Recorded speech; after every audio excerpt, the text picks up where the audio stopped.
Les amis, notre société a érigé comme critère de richesse la réussite par la possession de l'argent. Puisque le temps, c'est de l'argent, celui qui réalise le maximum de profit en un temps record est désigné comme celui qui a réussi.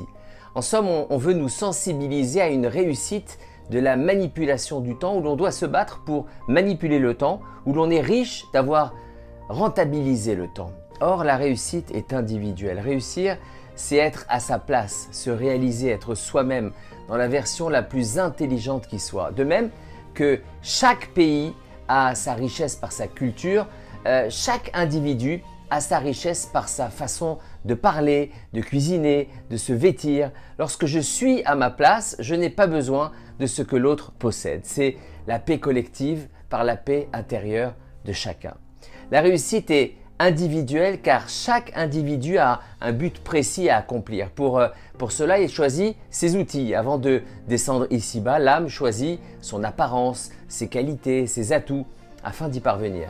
La seule chose qu'elle ne choisit pas, c'est être un homme ou une femme, ainsi que son niveau d'intelligence. L'âme connaît donc sa mission avant de descendre ici-bas, jusqu'à ce que l'ange nous ôte la mémoire à la naissance. Dès lors, impossible de s'en souvenir au cours de notre vie terrestre. Pour parvenir au but, nous avons besoin d'aide, de conseils.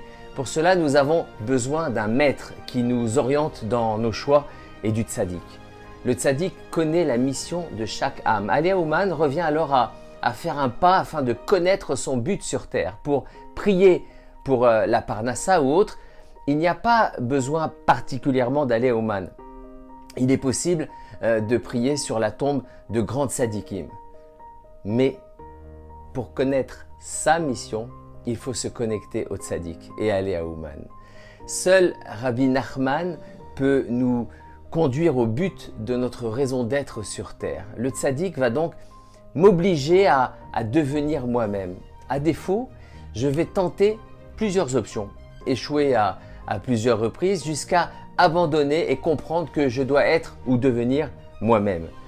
Parfois, pour parvenir à cet être essentiel, on passe par des difficultés. Dans les cieux, on nous envoie des difficultés afin de chasser tout le superflu et de garder de soi que le vrai.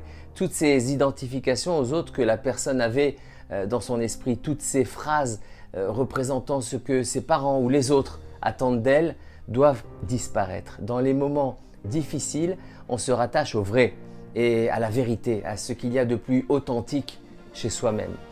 Relevons par exemple qu'en Israël, lorsque malheureusement le terrorisme attaque le pays, une unité extraordinaire entre les gens nés et anéantit le chacun pour soi habituel. On passe par l'esclavage pour devenir libre. La première radio Breslev francophone, 24 heures sur 24.